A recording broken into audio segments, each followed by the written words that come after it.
Good afternoon, church family and friends. Just a couple of announcements for you.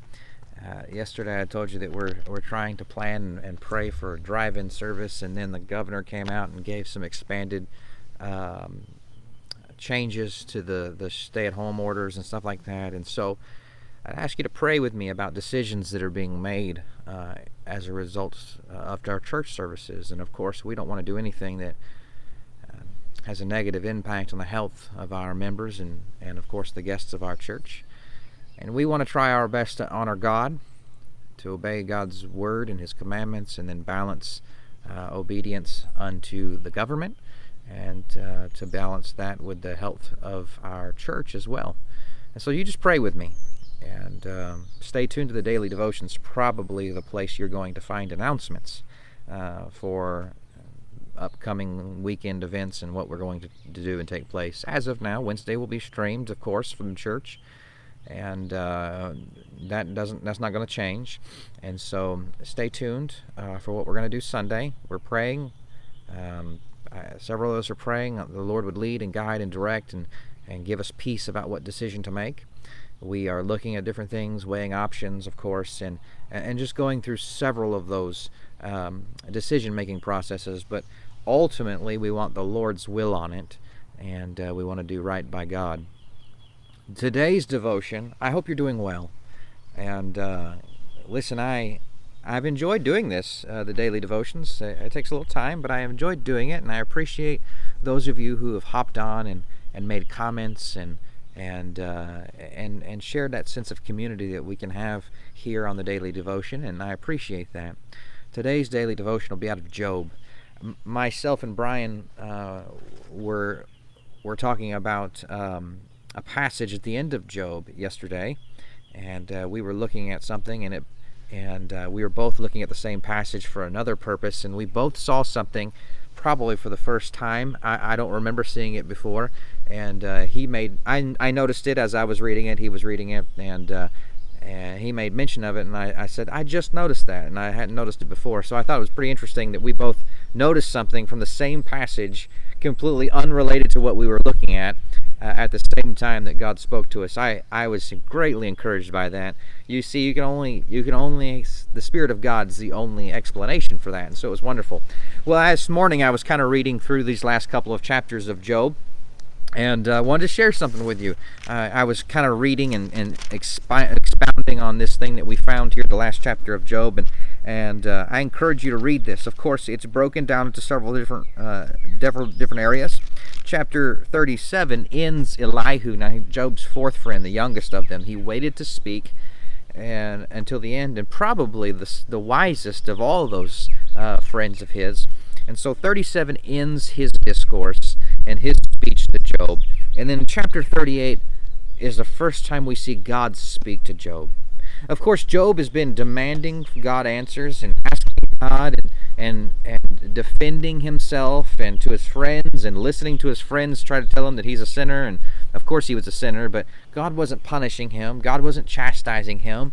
And we know that. Job didn't know that. His 4 friends didn't know that.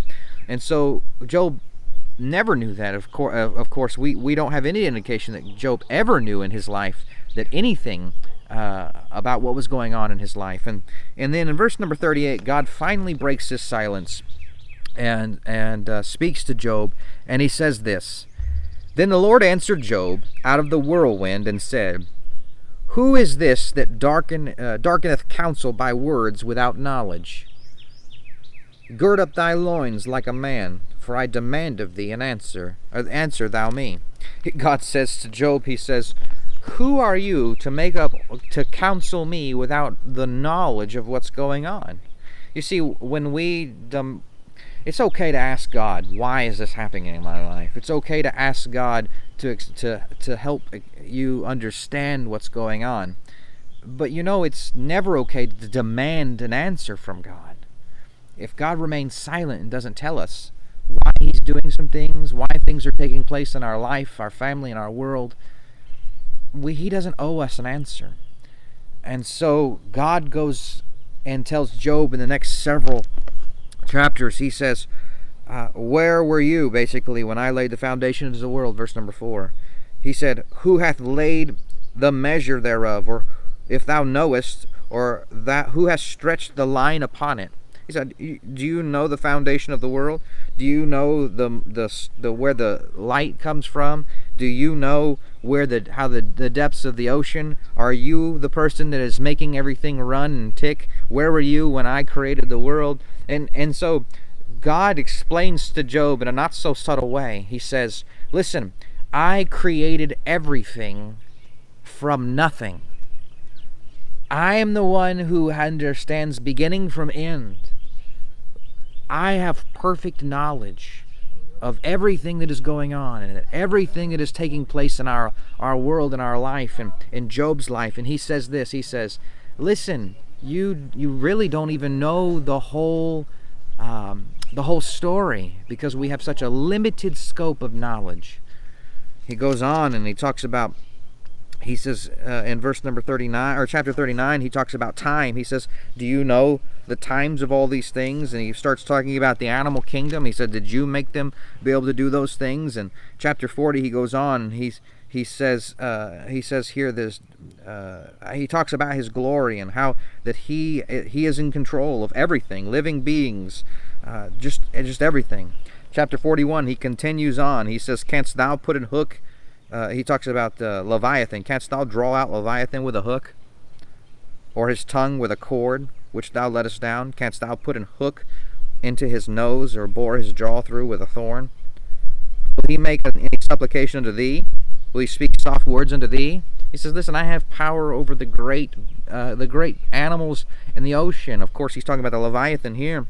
He goes on in chapter number 42 and says, then Job answered the Lord and said. And so God lays out answers Job and lays out this giant case about how that he is creator of the world. He's creator of all the things that we know. He's creator of time. He understands how everything is put together, how everything is working together, how everything is moving in different places. He says, listen, I have perfect knowledge and I do good.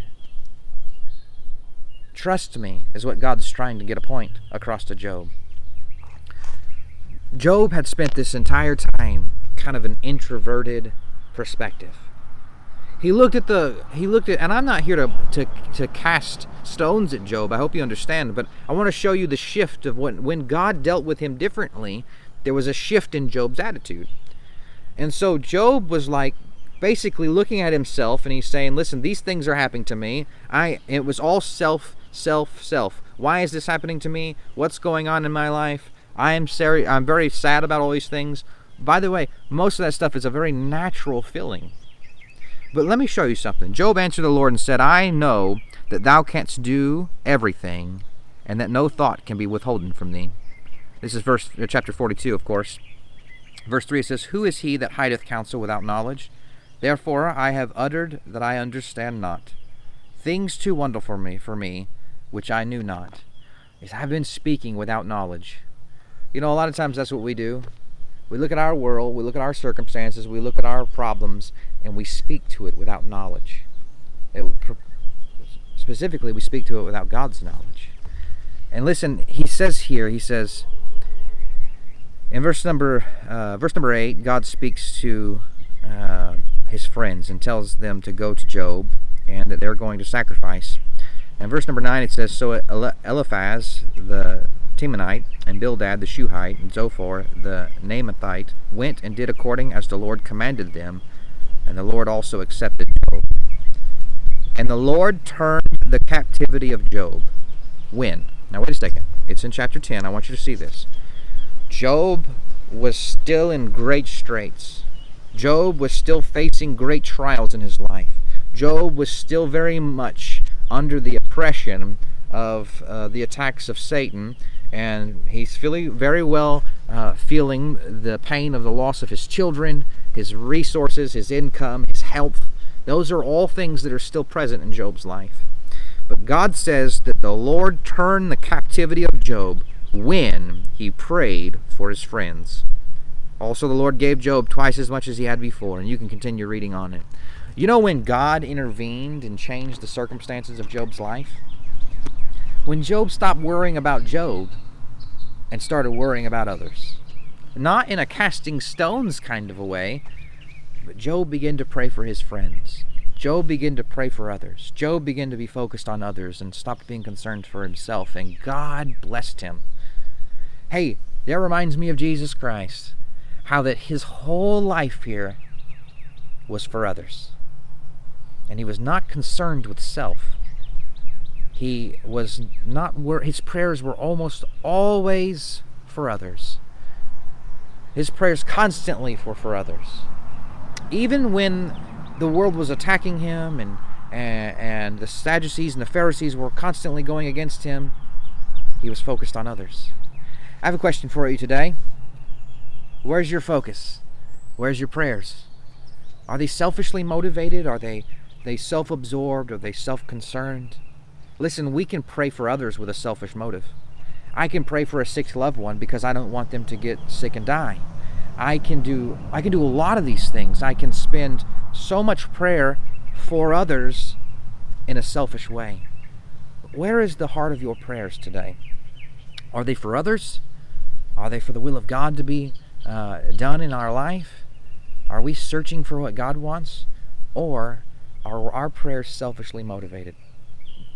If you went to James, you would find that God says that he doesn't give because we ask amiss that we might consume it upon our own lusts. A lot of people take that for material blessings, but listen, God says I don't answer selfish prayers. I answer prayers that are truly meant to please and honor God and help others. Think about your prayer life today and analyze it. And ask yourself, what is my attitude today? Does it revolve around me and my circumstances and my trials and my afflictions? Or am I trying to minister to others? Prayer life is important. I hope that you take this and read these last couple of chapters of Job. You'll be encouraged. You'll be encouraged by the great power and might of God. You'll be encouraged by the goodness of God. And you'll be encouraged to see how he deals with us. I hope that's a blessing to you. Stay tuned for some announcements on Sunday, and we hope to see you tomorrow in the Daily Devotion.